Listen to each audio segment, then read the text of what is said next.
Hey everyone, in today's exploration video, it's time for the big one, my favourite world in Kingdom Hearts Hollow Bastion. This twisted castle is very familiar to fans of the series, known for its large size and layout, with a heavy focus on platforming and puzzles.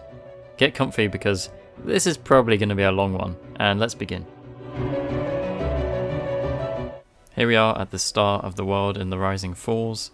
Already we can see this is quite an interesting place. The water's going upwards? Huh? What's going on?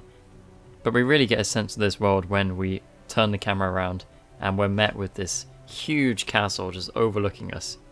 And we just look up and it's just there. It's just, oh, okay, that's intimidating, that's big. We're going to have to go into that. It's such a good setup for this endgame dungeon. Well, I'll go up there and show it in a bit more detail afterwards, but I just can't get over it really, it's just so cool. And of course, even this very initial area has some things to find. I'll just get this out of the way now because, I think everyone knows about it. But remember, you can freeze the bubbles. You can use them as platforms. You don't really need to here because you can jump around other ways and you've got glide and stuff. Even the first time you're here, you've got normal glide, not super glide. But you can freeze those bubbles if you want. Or of course, you can jump into the bubbles and that will take you down to the water below. And I tried to go first person and it doesn't really let me. As soon as you try and go first person, it spits you back out again, which is kind of a shame. I wanted to see if I could see like the water from below, but I guess it probably wouldn't look particularly interesting. The other bubble takes you to the same underwater section, but we can continue upwards. Let's just have a look at the water though first because, yeah, we've got the rising falls. Why are they rising? We don't really know, it's just a thing about Hollow Bastion. Radiant Garden is presented as very much a sort of water world in a lot of ways. BBS shows us more of that. And this whole like rising falls thing, it's just an example of the magical nature of it, perhaps something to do with how the world's being destroyed or something like that, I'm not completely sure. But it's a really cool effect anyway. And here's another bubble you can freeze if you want to get up to here easily. And if we actually dive into this bubble, it's going to take us down to this section here. Now there's usually chests and things down here. Again, it doesn't let me go first person. I guess it's really just not going to let me do that. Oh, and as you can see, I've equipped Divine Rose, because you do get that here as well as Oblivion, so I thought I'd equip that here and then we'll switch over to Oblivion once we get into the library or something like that. And this is some classic platforming stuff. I mean, what platforming games doesn't have some moving platforms here and there, This bubble, on the other hand, this is going to take us to this little secret area, which you can miss if you don't go in this bubble. So if you go over here, there's usually a chest here. So that's an interesting little bit too. And then up here we have the place where the confrontation between Rika and Sora takes place, with this very, very old looking ruins here with the pool. And there's barely anything left of the town in this game, it's just all the castle basically. You've got these few bits of ruins here from the town, I guess, but otherwise this place has mostly disappeared. And when we get to the top here, we'll see that. And here it is, here's the shot of the castle. And just what a cool design. For one, they've done a really good job at taking the concept art and remaking it in-game, with obviously the assets that they have in game and just the power of the PlayStation 2 obviously being limited. But they've done a really good job. I love the smoke effects, coming out. I love all the bronze piping. I mean, the thing about Hollow Bastion is it's like a half factory, half kind of cathedral-ish castle. So you can see the very cathedral looking castle behind and then like the pipes on top of it and stuff like that. And all the cranes sticking out, which really gives it a factory vibe and a really sort of artificial vibe. It's just so cool, it's so well done. We can see, for example, the big old door. We can see the doorway you have to go into there, it's actually detailed in there. We can see the stained glass windows, we'll see a lot of those when we go up there. You can see how the pipes kind of burst through in a lot of places. And again, we'll see that when we actually journey up it. It's very, very accurate actually. They really paid attention to how they've designed it. And then we can look across to the horizon as well, and there's just nothing. It's just this like vast expanse of water.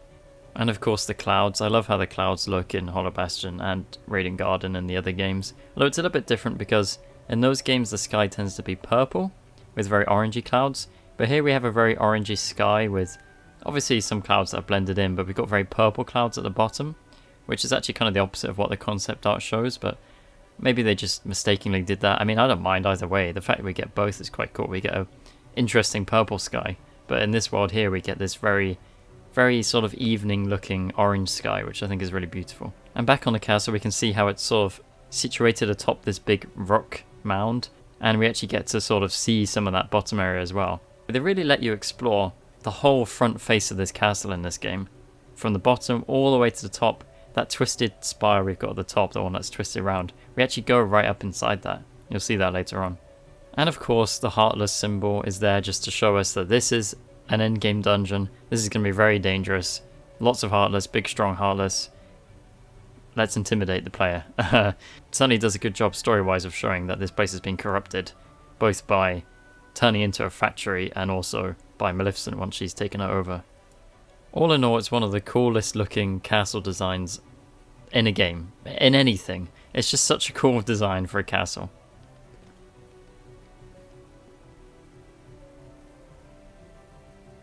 Now let's get out of this first area. We can take a lift that will lead us all the way up to the castle entrance. Those lifts are obviously going to be very important to the traversal of this world. In fact, we can see some above us right now that's already been activated. But yeah, this is the entrance area, and already we can see kind of how this world is designed. A lot of the worlds I've done so far have been, here's a room, I'll explore this room, I'll go into another room, then I'll explore that one, then I'll go into another room that's connected to that. This is more like, you've got a room, but you can't always go to parts of it. Parts of it you have to come through another room to get to. So it's definitely an interesting design, a more complex design, and one that makes you explore a bit more. And hey look, the top of this archway here with the gates, there's actually a Heartless symbol. Didn't really pay attention to that before, but there is one there. And we can see these lines. We've got these glowy sort of computery looking lines. There's a lot of that in this world. This is how things operate. All these different lifts and platforms, they move along these lines. Which are also useful gameplay wise just to show you where you're going to end up going. And another big thing we have about this world is of course these, I don't know what to call them, like switches that you have to interact with. Very weird design, like a pyramid with a floating star thing on top of it. Quite interesting. But it just adds to the mysterious sort of aspect of this world. And below us we can look down and we get a huge shot of just the vastness, the emptiness below us. Look at all that. And all these clouds billowing and these nearby sort of smoke just kind of fading past the player. I quite like that extra detail. Here's the very imposing doors that originally aren't open. You have to go and open them yourself by going down to the Waterway. And they've got, again, some cool heart designs on them, obviously. Below us we can see the rock that the castle is sat on top of. Again, giving it a huge sense of scale. Like, look how big that is. Here's a switch we've already pressed. And above us we've got these pipes with this really cool magical smoke effect come out of them. This pink watery effect. What we saw in the concept art. I really like that effect. I think it's very nice looking. And here's some stained glass windows to represent the kind of cathedral looking aspect of this place. And I really like how those look. And looking up we can see just how far we've got to climb. Like, you can't even see the top of it from down here just because of the huge size of it. We can take a lift down and we've reached right at the depths of the castle, right at the bottom. And looking up we can see the rock towering above us. The huge rock that's on top of above us there. Again, more smoke effects, sort of wisping their way around, coming out of the pipes. Very, very atmospheric and very nice.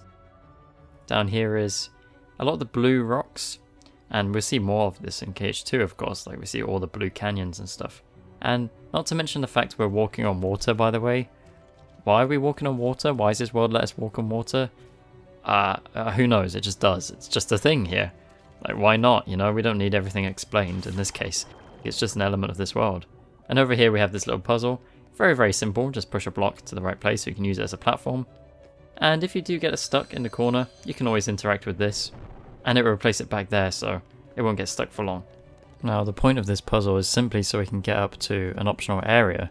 As you can see up here, we have these blocks you have to push out by interacting with more crystal things. It's interesting how there's these crystal things down here instead of the usual ones we've seen, the usual switches.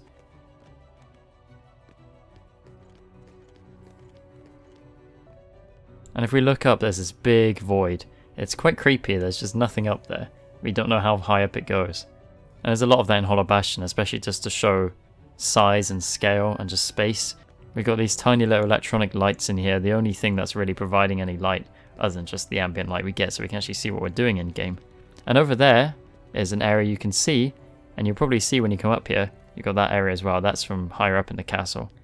And when you get here, you'll probably look at all these other areas and think, well, how do I get there, you know? How do I get the chest that's on top of that? Like this one here. How do I get the chest that's usually there? Of course, we'll come to that in a little bit, and we'll show how to get that, but I think most people know by now.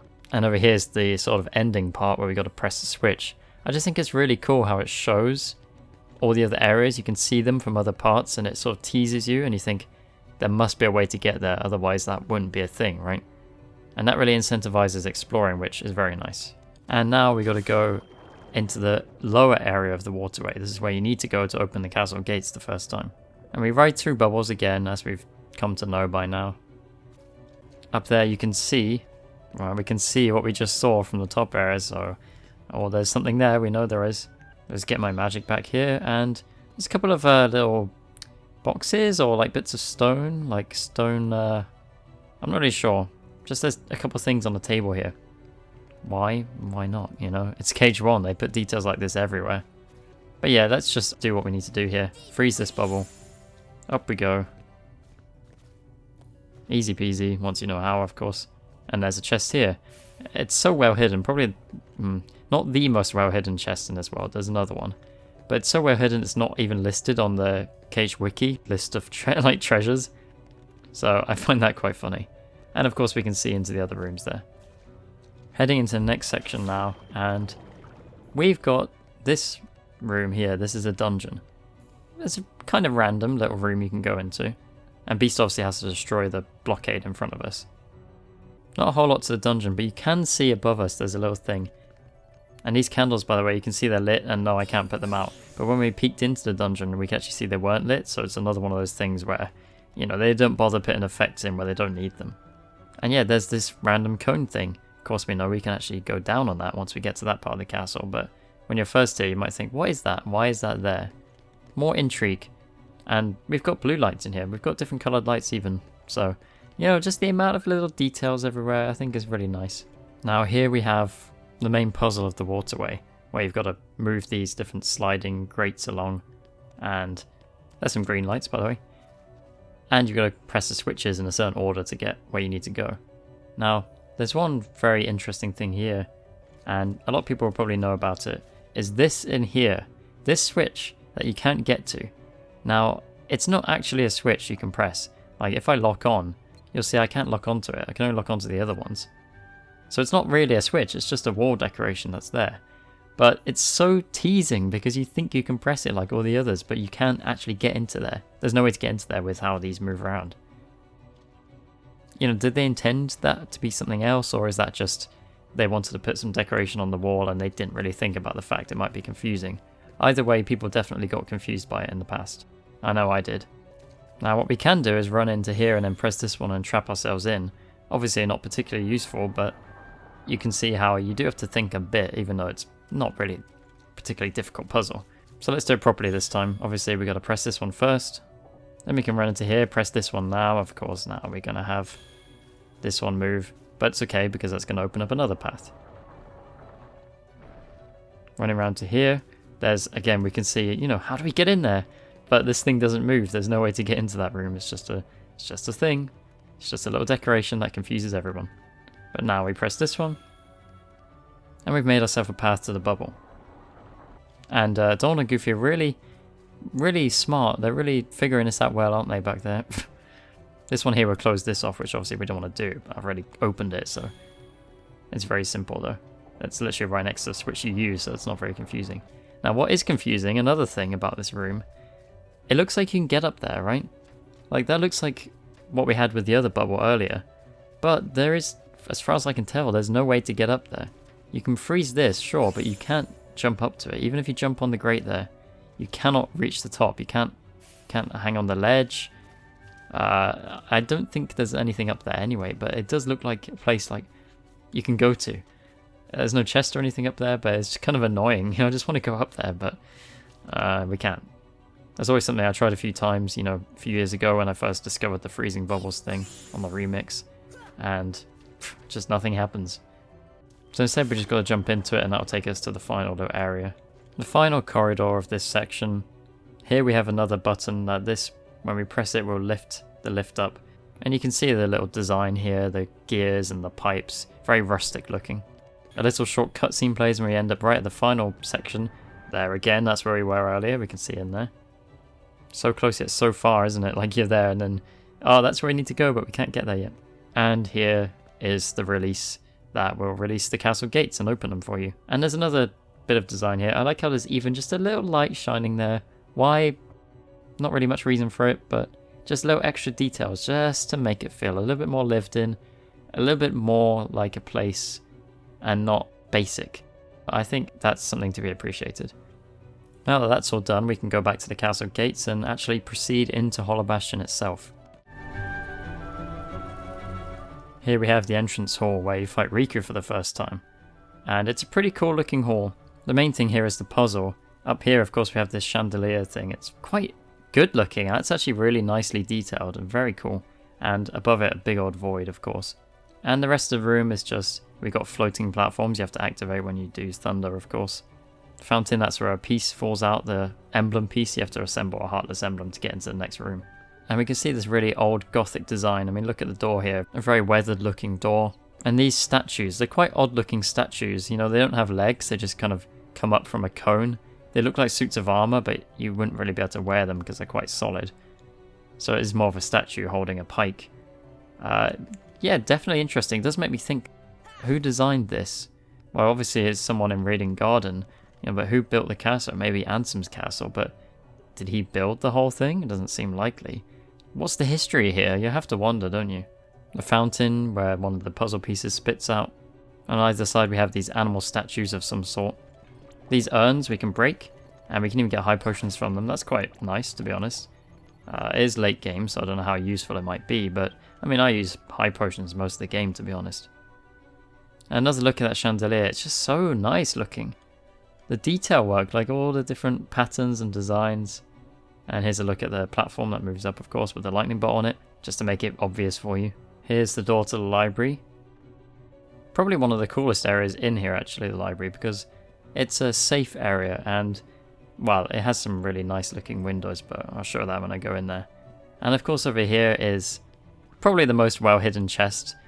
Certainly the last one I found out about in the game. You jump up here, glide across to there, and there's a chest right there. It's very well hidden. Most people aren't going to think to look up here.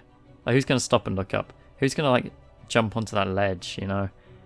It's unlikely. Even I didn't do it, and I like to explore as much as I can. You usually just run straight through. So that's very well hidden. I really like that. Now, before we go into the library, I'm going to explore the top area first, so we've got to take a fairly slow ride on one of these floating platforms. And at the top, there's a few puzzles to solve. So this guy, we've got to smash the urns, prove your strength.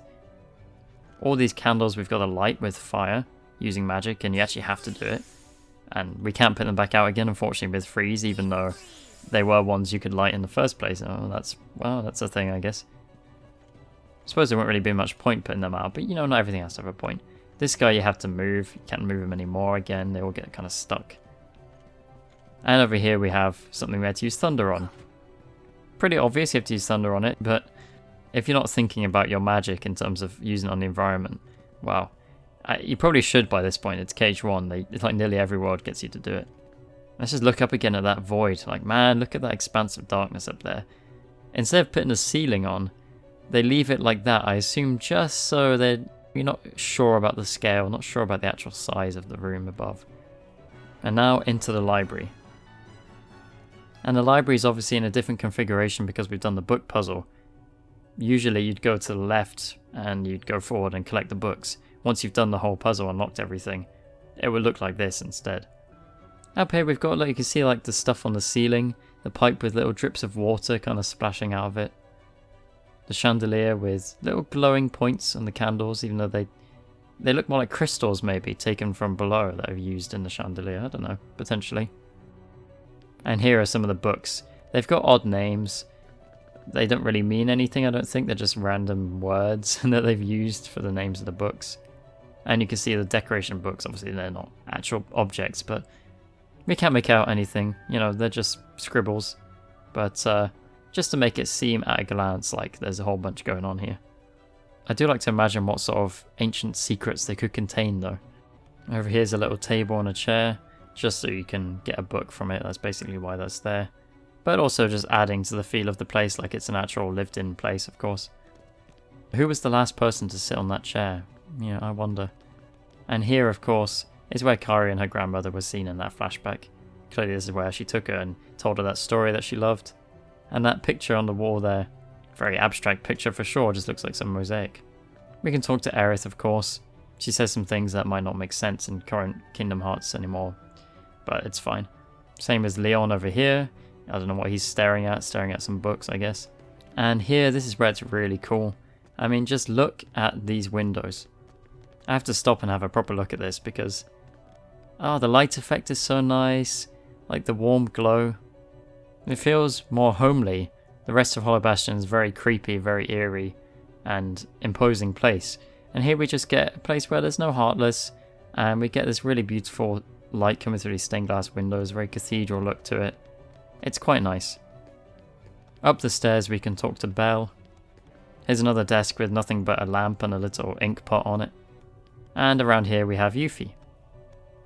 And part of what you do here is obviously walk along all these different bookshelves on the top, which is quite fun. And we turn these things. Can be a bit annoying when they don't turn to the right one that has the chest in it, but it's not too bad. Certainly more interesting than just placing chests anyway. There's the button, of course, that will lead us on to where we need to go, and obviously we can open up this part. Now this is going to lead us to some interesting treasures. And since this is the first time we've been in the lift stop, I better say a few words about it. The lift stop is a really cool room. It's the center of everything, and we can't see the top, that's good because I want to save that for later. But it's the center of the whole world basically, or at least what we explore. Everything kind of revolves around it. We keep passing through different areas of it. It's all one room, of course, but we have these barriers not letting us through. Invisible barriers that are actually part of the world design, rather than just invisible walls that are there for no reason. Of course we have chests floating on these rocks, which we need to use gravity to get. But yeah, I really like the lift stop. I know it confuses people, but I think it's really fun to get your head around. And if we take this gondola, we end up going up. And this is where one of the hidden treasures I've talked about before is, of course. Now, it looks like I've got it set to go the other way anyway, so we'll just wait for this one first. So after that long journey, we reach the top of the lift stop, but only in the center and only on one side of it. The other one we have to go the other way, which we've got to press a button halfway up to get to, which obviously I'll show later. And since I'm up here, right at the top, may as well show you the ceiling. That is very bright. But yeah, look, this is so beautiful looking. I love this. The stained glass windows are great. We've got these tiny little effects, like just shimmering on them. We've got the middle bit, which obviously looks like one of the switches we have to use when we go through here. And just the light effect coming through, you look up and it's blinding, right up onto this really high tower. Obviously this is the top of one of the towers. It is so cool. The design that went into this bit. We don't have a void anymore because we're right at the top, you know, we feel that accomplishment. It's one of the most cool things in this game. It's one of the coolest sights in the game. It's so important to look up because I think a lot of people might miss this. Truly gives you the vibe of being in a huge grand cathedral, which just makes the corrupted nature of Hollow Bastion look even better in comparison.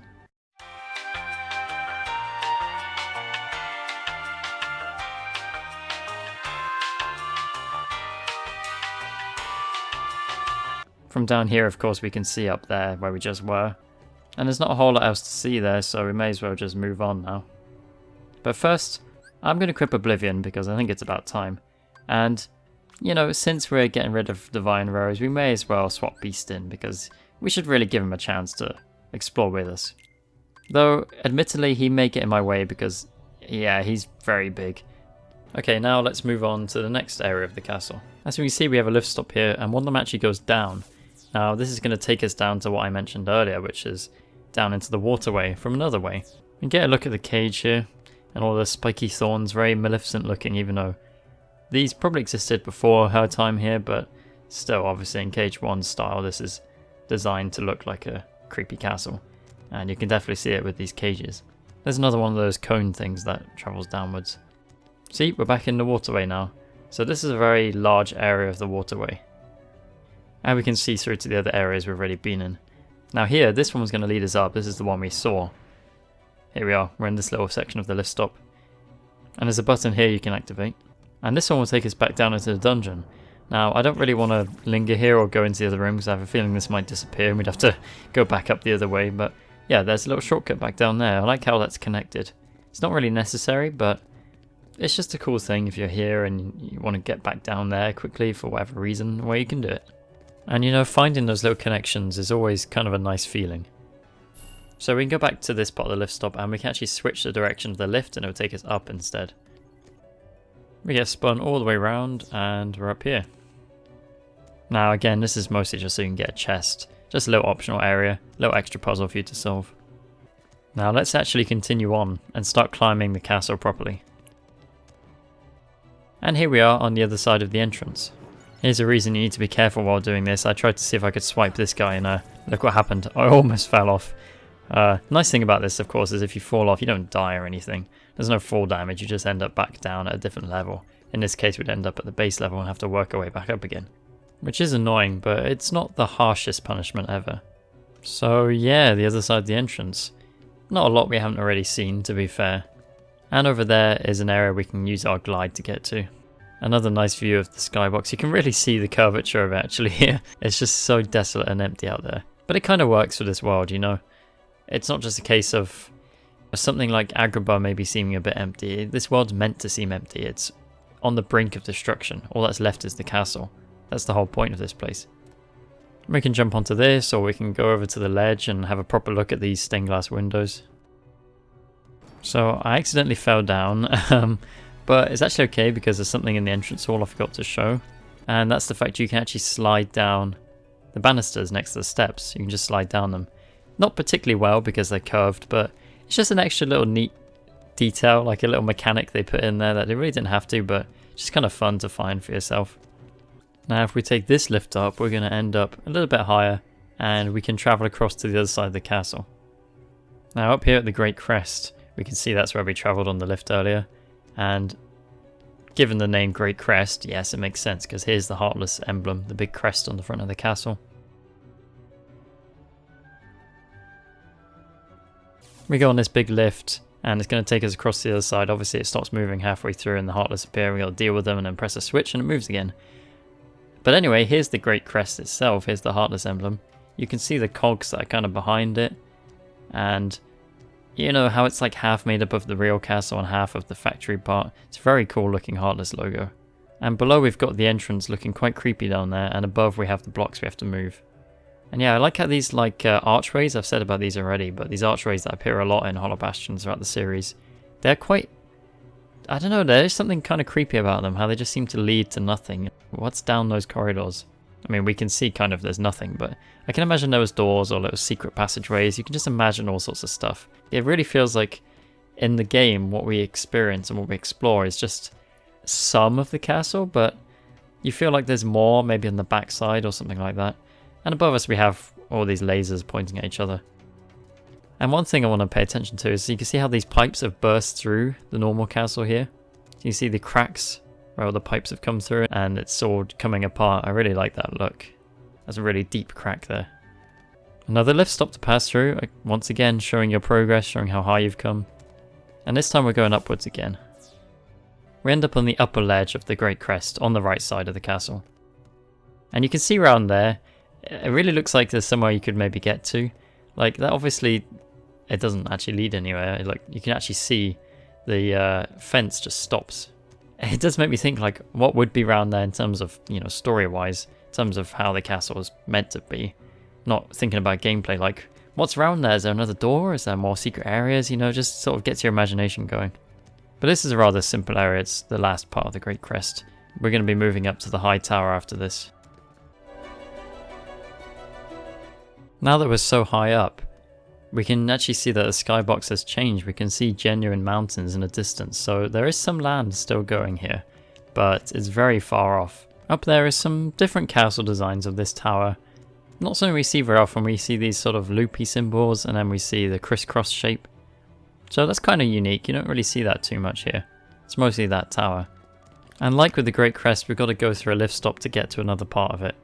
I want to pay attention to these little details here inside the pillar, computery looking stuff, giving a hint at the computery aspects we'd see more of in Cage 2. That's quite nice. Now here on the other side of the high tower we have some really like crumpled up ground here where the pipes have come through. We can also lift this block up with this button. Not going to be very helpful to us because we've already got it in a configuration that we need. There's another button, this one's going to push this one up. Beast managed to get there just in time. And we can come up here And as I've mentioned on my hidden treasures video, this is one of the more elaborate puzzles in this game. So yeah, we have another button here, and this one's going to flip this thing round. And that, of course, is going to lead the lift stop from the library. It's going to lead the lift to the other side. And yeah, see how high we are now? We've got all these, the highest pipes on top of Hollow Bastion. One of the highest towers here. I mean, that's why it's called High Tower.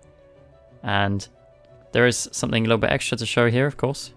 But of course, before we head to the next area, here's another hidden treasure. You drop down here. And if Honor makes you can get a royal crown from inside here. And of course, it's another little off section of the lift stop.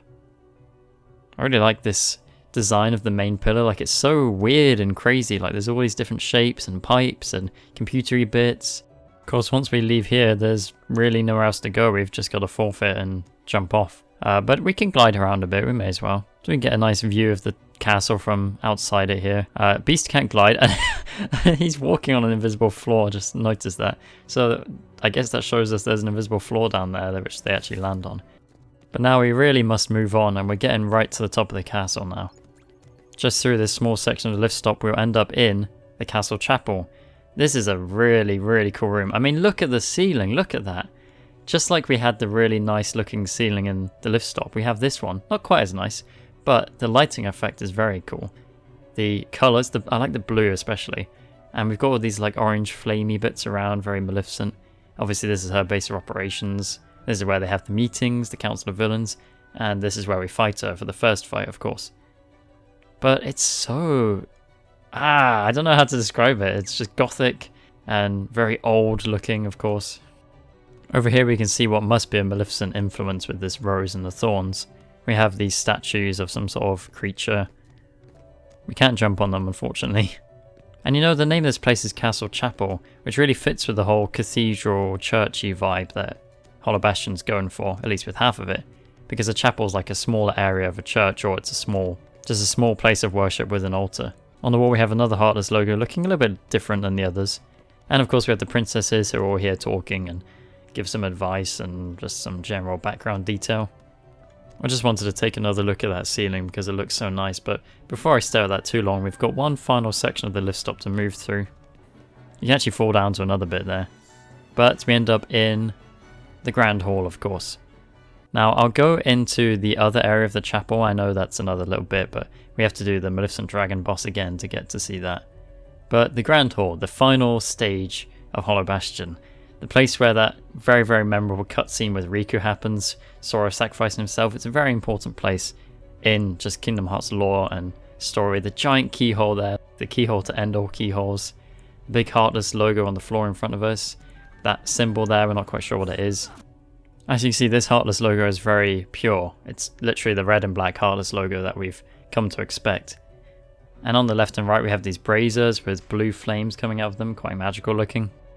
And of course the princesses holding sleeping pod things. I feel bad for two of the princesses because they've already had to deal with being asleep for a long time, and well, now they have to do it again. We can also see these little rock things that encase the princesses, and they actually look different to each other in shape. So that's another detail to make it so things don't look too repetitive. And we can choose either left or right to run up, of course. I guess I'll go left. And we start to get completely encased in pipes here. The whole back wall is just being covered in them, serving, I guess, to open the keyhole. There's all sorts of little nice effects here. We have these little puffs of pinkish red steam coming up. We have this electricity effect that you don't really see anywhere else. This all feels like some big machine, you know, powering this thing. I love this Magitech look. I really like that. It also kind of looks like an organ. Like the whole thing with the pipes looks like a big organ, like Davy Jones might play it. But I think that really just adds to the whole cathedral church vibe, you know? It's like a weird twisted organ. I just have to keep complimenting them on the design of this world. The artists, and obviously the level designers, and the concept. I guess Nomura came up with the concept, a lot of it. Just fantastic. I'll talk more about it in the conclusion part, obviously. But yeah, I can just leave it on this frame and just look at it because it's so nice. But we can't take too long because this video is already going on long enough, I'm sure. There's a big old splat on the floor, which is odd. And we got these like consoles as well, which is more of this sort of tech, but still looking old, which I quite liked about this game. It had some tech kind of stuff, But unlike the games after it, it didn't make it look too modern and realistic. It kept a very magical look about it.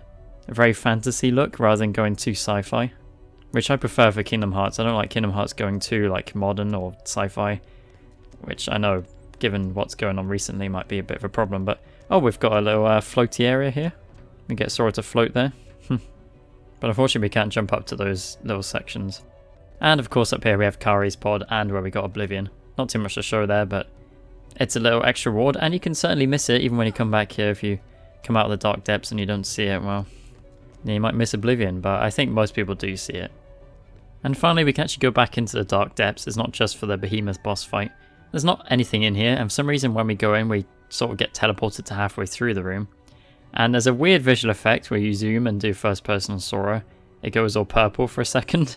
Yeah, I noticed that for the first time doing this. I was like, okay, I've never seen that before. Unless it's just a Xbox version glitch or maybe like a remaster glitch, I don't know. But yeah, Dark Depths. A bit like Betwixt and Between in Cage 2. There's not a lot here, it's just these colours.